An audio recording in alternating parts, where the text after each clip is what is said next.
আমি এখন এমন একটা দ্বীপে আছি যেখানে শুধু সাপেদের রাজত্ব, কিন্তু আমি এর থেকেও ভয়ঙ্কর জায়গায় যাব, যেমন বরফে ঢাকা একটা খাড়া পাহাড়ে উঠবো। আমি পড়ে যাবো, আমাকে নামাও নামাও। এমন একটা রাস্তায় গাড়ি চালাবো যেখানে প্রচুর মানুষ মারা গেছে। আমরা মৃত্যু থেকে আর 7 ইঞ্চি দূরে আছি। ভয়ঙ্কর শার্কদের সাথে কেজ ছাড়াই সুইমিং করব এবং আরো অনেক কিছু। আর শুরু করব এই কেজ থেকে, একটা আফ্রিকান সাফারির মাঝখানে যেখানে অনেক সিংহ, চিতা, হিপো এবং আরো অনেক প্রজাতি যেগুলো আমাদেরকে মেরে দিতে পারে। আমরা এটা কেন করছি? কারণ আমরা পৃথিবীর সবথেকে ভয়ানক 5টা জায়গায় যাব। আমি একটা সিংহ দেখতে পেয়েছি।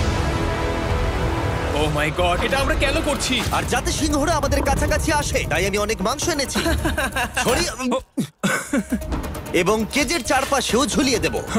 ভাই আমরা বেঁচে ফিরবো তো? কিন্তু আসলে যে কারণে এই জায়গাটা বেশি ভয়ঙ্কর সেটা হলো সূর্য ডুবে যাবার পরে আমরা দেখতে পাই না, কিন্তু ওরা দেখতে পায়। জিমি, ওদিকে দুটো সিংহ রয়েছে। এই শব্দটা তো ঘন্টারের মতো লাগছে। না, এটা বিশাল ভাই। সবকিছু রাতে বেরোয় কেন? ভাই আমাদের সিংহটা পুরো ঘিরে ধরেছে। আমাদের থেকে মাত্র 20 ফুট দূরে রয়েছে ওরা। সিংহগুলো আমাদের চারপাশে ঘুরেই যাচ্ছিল। আমরা হয়তো এই ভিডিওটা করতে গিয়ে মারাই যাবো। আর এটা তো সবে শুরু, কারণ এই ভিডিওতে পরের জায়গাগুলো আগের জায়গার থেকে আরো অনেক বেশি ভয়ানক হতে চলেছে। শেষে থাকবে এমন একটা দ্বীপ যেটা সম্পূর্ণ বিষাক্ত সাপে ভরা। আর এবার আমরা আইস ক্লাইম্ব করব একটা বিশাল ভয়ানক ঠান্ডায় জমে যাওয়া জলপ্রপাত। এখান থেকে ফিরে আসার কোনো উপায় নেই। এই দুটোর মধ্যে যে কোনো একটা পথ দিয়ে এই বিশাল খাড়া পাহাড়ে উঠতে হবে এই ব্লেডেড বুটস আর এই আইস পিক্সের সাহায্যে। আমার জীবনে করা এটা সবথেকে ভয়ানক জিনিস। আমার জন্য প্রার্থনা করো। জিমি, তুমি চাও আমরা এই পাহাড়টায় চড়ে ওপরে উঠি? হ্যাঁ, এটা অসম্ভব। সত্যি কথা বলতে আমার মনেই হচ্ছিল না এটা আমরা করতে পারবো। তারপর নোলানের সাথে যা হলো তাতে আমরা আরো বেশি ভয় পেয়ে গেলাম। আমি পারবো না বন্ধুরা, একটু দাঁড়াও। আমি বেরিয়ে যাচ্ছি, আমি পারবো তুমি না। হাল ছাড়তে পারো না। না, আমি পারবো না। আমার বিশ্বাসই হচ্ছে না নোলান এটা করবে। সত্যি ভাবিনি। নোলান কুইট করলো। আমরা কিন্তু প্রায় ওপরের দিকে রয়েছি। তোমরা এখন হাফ অবধি এসেছো। ও জিমি, নিচের দিকে দেখো না। ও মাই গড। যত উঠছি তত খাড়া হচ্ছে। আমার পা, আমি গ্রিপ পাচ্ছি না। ও ও ও ও। আরে তুমি পড়ে যাচ্ছিলে? ও মাই গড। আমি টপটা দেখতে পাচ্ছি জিমি। এটা আমার করা সবথেকে ভয়ানক জিনিস। আহ! এটা আমি পারবোই। আমাকে ওপরে উঠতেই হবে। দেখাও এটা কতটা খাড়া। প্রায় এসেই গেছি, হাল ছাড়লে হবে না। আর 10% বাকি। আমি এখন কাঁদতেও পারছি না। যদিও এসব করা আমার একেবারেই উচিত নয়, তুমি প্রায় এসেই গেছো জিমি। তবু আমি কোনো মতে এই জলপ্রপাতের উপরে উঠতে পারলাম। আমরা পেরেছি ভাই। আমরা পেরেছি। আহ, কিন্তু আমার মনে হয় নোলান একদম ঠিক করেছে। কিন্তু এবার আমরা দেখবো নোলান লিস্টের 3rd প্লেসে গিয়ে কি করে, যেটা অবস্থিত বলিভিয়ায়। সেখানকার ডেথ রোডে আমরা ড্রাইভ করব। আর এখন আমরা রয়েছি পৃথিবীর সবথেকে বিপজ্জনক রাস্তায়। এই জায়গাটা যে কোনো স্কাই স্ক্রিপারের থেকে অনেক বড়। আমি বুঝতে পারছি না আমরা কেন এখানে এলাম। মিথ্যে বলছি না, এই রাস্তায় অনেকজন মারা যাওয়ার কারণে এই রাস্তাটা 1 যুগ আগেই বন্ধ করে দেওয়া হয়েছিল। এই রাস্তায় গড়ে প্রতি বছর 300 জন মারা যেত, কিন্তু আমাদের কাছে গভর্নমেন্ট পারমিশন রয়েছে, তাই আমরা এই রাস্তা দিয়ে যেতে পারি। পারমিশন না পেলে খুব ভালো হতো। চিন্তা করো না, কিচ্ছু হবে না, না। আমার তো চিন্তা হচ্ছে।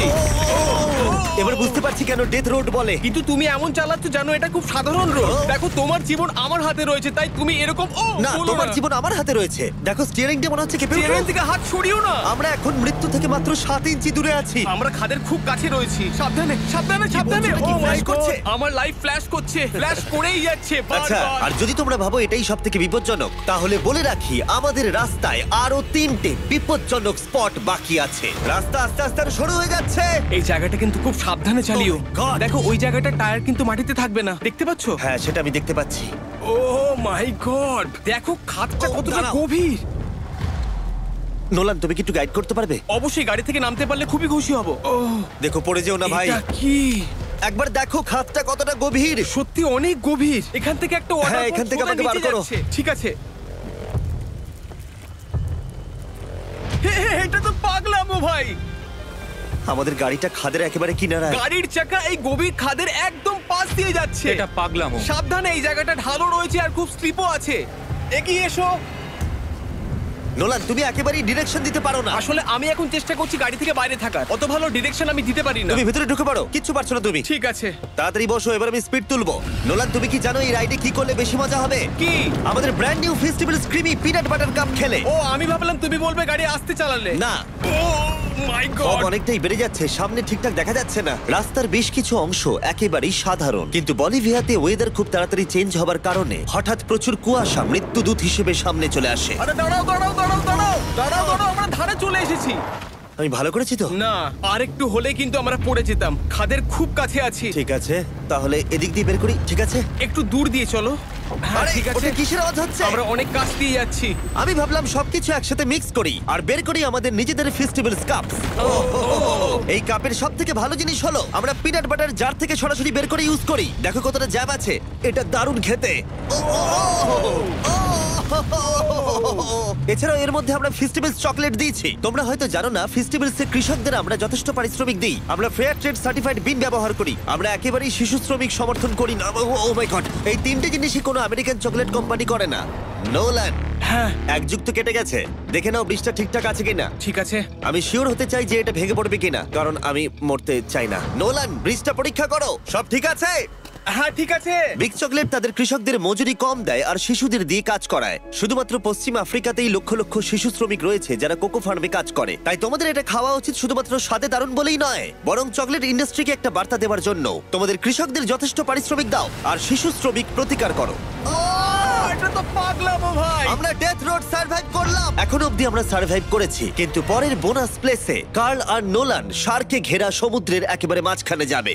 আর কিছু কারণবশত জলে কেজের মধ্যে থাকবো না। হ্যাঁ, ইউজুয়ালি আমরা এটাই ব্যবহার করি, কিন্তু এবারে আর করব না। এখানকার শার্কগুলো অতর্কিতে আক্রমণের জন্য বিখ্যাত, আর এটাই এই জায়গাটাকে ইউএস এর সব থেকে বিপজ্জনক করে তুলেছে। বিশ্বাসই হচ্ছে না আমরা এটা করতে চলেছি। ও মাই গড, এগুলো তো অনেক বড় শার্ক। ও মাই গড। ভাই, আমরা এটা কেজ ছাড়া কেন করছি? ভাই, তোমার পেছনে পেছনে। ও মাই গড, এটা অনেক বড়। নোলান, এক্ষুনি ভাই, নামো। আমার ইচ্ছা করছে না, আমি যেতে চাই না। সত্যি আমি মরতে চাই না ভাই, মরতে চাই না। ও মাই গড, এটা তো অনেক বড়। ঠিক আছে, ঠিক আছে ভাই, এই শার্কগুলো তো দ্বিগুণ বড়। আমি আর যাচ্ছি না, হয়ে গেছে। কিন্তু দ্বিতীয় বিপজ্জনক জায়গার কাছে এটা কিছুই নয়, যেটা অবস্থিত অ্যামাজন রেন ফরেস্টের একেবারে মাঝখানে। এখানকার সৌন্দর্য দেখে বোঝা যাবে না জায়গাটা কতটা বিপজ্জনক, কারণ কিছু মুহূর্তের মধ্যেই এই জায়গাটা এরকম থেকে এরকম হয়ে যেতে পারে। একটু ঝড় বৃষ্টি হলেই এখানে জলস্রোত নেমে আসে এবং গোটা এলাকা ভাসিয়ে দেয়। আর আজকে আমরা দেখব গোকটা ক্যাটারাক্ট ওয়াটারফল, যেখানে জলস্রোত নেমে আসছে 1000 ফুট ওপর থেকে নিচে জলাশয়ের মধ্যে। আর এই মেঘলা দিনে আমার সাথে এসেছে এই যে এরা। এ হলো হেজ, 70 দিন জঙ্গলে কাটিয়েছিল। এ হলো বেলি, যে কিউবে 100 দিন কাটিয়েছিল। আমরা এখন অনেক ভয়ঙ্কর জিনিস করতে চলেছি, যেখানে মৃত্যুর সম্ভাবনাও আছে। না মানে দাঁড়াও, সেটা এসো, এসো, এসো তোমরা, চলো যাওয়া যাক। আর অনেকক্ষণ পরে আরো অনেকক্ষণ পরে সাবধানে। সব থেকে পিচ্ছিল জায়গায় ট্রেক করা, বিশাল খাড়া জায়গায় যাওয়া যেখানে এখনো মানুষের পা পড়েনি। বেঁচে গেছি। আমরা শেষ পর্যন্ত গন্তব্যে এসে পৌঁছলাম। এটা একটা ওয়াটারফল, দেখতে পাচ্ছ তোমরা? মানে একবার যদি স্লিপ খেয়ে দারুণ পড়ো লাগছে। তাহলে তোমরা শেষ। আর গাইডের সাহায্যে আমরা নদীটা সুরক্ষিতভাবে পার করলাম। এই দেখো, উই! আর তারপরে আমরা কিছু দড়ি সংগ্রহ করলাম, যাতে আমরা ওয়াটারফলের নিচ অব্দি দেখতে পারি। নিচ দেখতে পাচ্ছ? ওয়াও, এটা দারুণ লাগছে। হা! কিন্তু যেমনটা আমি আগে বলেছি, এই জায়গাটা দেখতে যতটা সুন্দর, এক মুহূর্তের ব্যবধানে এটা প্রচন্ড ভয়ঙ্কর হয়ে উঠতে পারে। এখন বিশাল পরিমাণে ঝড় বৃষ্টি শুরু হয়ে গেল। এই জন্যই এটাকে পৃথিবীর সব থেকে ডেঞ্জারাস প্লেস বলা হয়। এই ওয়াটারফলটা এখন আস্তে আস্তে অনেকটা ছড়িয়ে যাবে, অনেকটা জল বেড়ে যাবে, সবকিছু ভাসিয়ে দেবে। এখানে এখন জল অনেক বেড়ে যাবে আর আমাদের বেরোতে হবে। আমরা কি রোপগুলো ব্যবহার করে ওয়াটারফলের পাশ দিয়ে নিচে নামবো? না, একদমই নয়, এটা খুবই বাজে আইডিয়া জিম। আমরা এখন জঙ্গলের মাঝে ফেসে গেছি, এটা তো বাজে ব্যাপার। কত রিস্ক আছে। জিমির দিক দিয়ে কিন্তু কাদা আসছে, অনেক কাদা। আর যে কোনো মুহূর্তে এখানে বাজও পড়তে পারি। আর সত্যি আমি চাই না তুমি মরে যাও। তাই আমাদের ইউটিউব ভিডিও এমার্জেন্সি অপারেশনে বদলে গেল।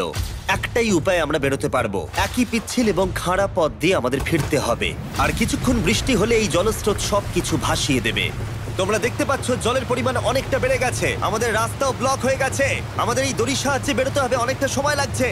তোমাদের মনে আছে যখন আমি এই নদীটা পার করছিলাম আর হাসছিলাম? হুই! এখন আর একদম হাসি পাচ্ছে না। আমার সত্যি খুব ভয় করছে যদি আমি পড়ে যাই। এই যে সেই ওয়াটারফল যেখানে আমি তলিয়ে যাব। জলের স্রোত দেখো, মানে দেখো, আমি মজা করছি না। এই দড়িটা ধরো আর নিজেকে ঠেলে ওপরের দিকে ওঠো। আমাকে মরতে দিও না। আর অনেকক্ষণ পরে জল আর কাদার বন্যায় ট্রেকিং করে আমরা এই পাহাড় থেকে প্রাণে বেঁচে ফিরলাম। এখন আমরা পৃথিবীর সব থেকে মারাত্মক জায়গায় যেতে চলেছি। আমাদের লিস্টে পৃথিবীর ভয়ঙ্করতম জায়গার মধ্যে 1 নম্বর। আর এই ভিডিওটা সব থেকে ভালোভাবে শেষ করার জন্য আমরা এসেছি পৃথিবীর সব থেকে বিপজ্জনক আইল্যান্ডে। কেন এমন আইল্যান্ডে যাচ্ছি যেখানে কিলিং মেশিন ভর্তি? মনে হয় আমরা মরবো। Bye bye. এখন থেকে অফিসিয়ালি আমরা কাল অবধি আছি। এটা সত্যি, আমরা পৃথিবীর সব থেকে বিপজ্জনক আইল্যান্ডে সারা রাত কাটাবো।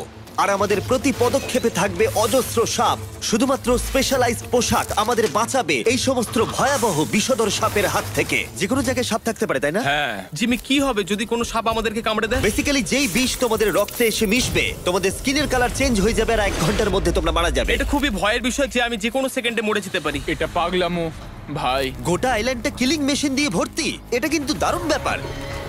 ওপর থেকে কিন্তু দারুণ লাগছে জায়গাটা। তুমি এখান থেকে পড়ে গেলে কিন্তু মরে যাবে। হ্যাঁ, সেটা আমি জানি। সবাই খুব সতর্ক থেকো। তোমরা হয়তো ভাববে স্নেক আইল্যান্ড নাম বলে এখানে হাজার হাজার সাপ ওপেন ঘুরে বেড়াবে, কিন্তু মাটিতে বসবাসকারী প্রাণীদের সাপগুলো মারার পরে ওরা এখন গাছের পাখিদের শিকার করে, কারণ এখন ওরাই একমাত্র জীবিত শিকার। এখন আমরা অফিসিয়ালি জঙ্গলে প্রবেশ করছি। যে কোনো মুহূর্তে সাপ গাছ থেকে লাফ দিয়ে আমাদেরকে কামড়াতে পারে। এতক্ষণ পায়ের চিন্তা করছিলাম, এখন তো গাছ থেকে সাপ পড়ারও আশঙ্কা রয়েছে। এটা পাগলামো ভাই। ও ও ও, এখানে একটা আছে, আমার মুখের সামনে ছিল। এই সমস্ত সাপেদের ধরে বিজ্ঞানীরা তাদের বিষ বের করবে, আর সেটা দিয়ে তারা অ্যান্টি ভেনাম তৈরি করবে। দাঁড়া, ওটা বিষধর। হ্যাঁ তার মানে ওটা আমায় কামড়ালে আমি মরে যাব? হ্যাঁ, ও, ও, ও, ও, ও! ভালো করে কিন্তু ধরে রাখবে। এটা একটা বাচ্চা।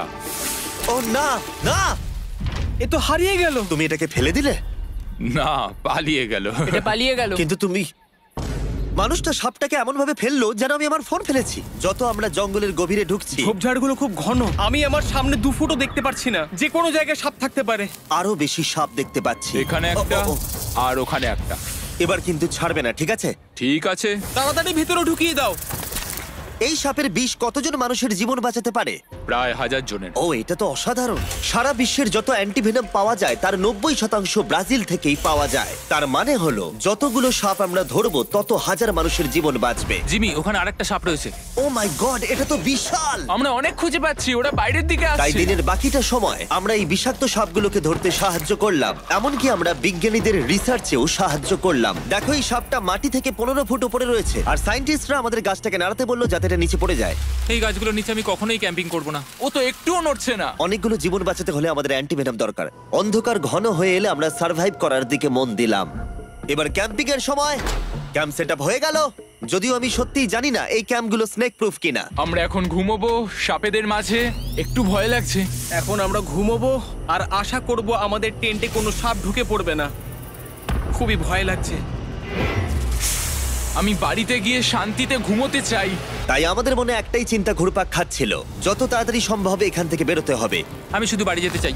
একটা বিশাল আইস মাউন্টেনে ওঠা থেকে শুরু করে এমন রাস্তায় ড্রাইভ করা যেখান থেকে 1000 ফুট নিচে পড়ে যাবার সম্ভাবনা আছে, শার্কে ঘেরা সমুদ্রের মাঝে সাঁতার কাটা কোনো কেদ ছাড়াই, এবং সবার শেষে আমরা স্নেক আইল্যান্ড সার্ভাইভ করেছি এবং কেউ মরেনি। দেখার জন্য ধন্যবাদ। তোমরা আমার brand new festival creamy peanut butter cup খেও। এই রিটেলার গুলোতে পাওয়া যাচ্ছে। আমি চকলেট ইন্ডাস্ট্রিকে একটা বার্তা দিতে চাই, চকলেটের উৎপাদনকে সুরক্ষিত করো। ব্যাকের কিউআর কোড স্ক্যান করে শিখে নাও কিভাবে বিস্ট গেমস এর সিজন 2 এর বাকি 50টা স্পটে নিজের জায়গা করবে।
গ্যাস অন করে গো বাঙালি প্লেয়ার লাইট সারা অন্ধ করে ফেলতেছে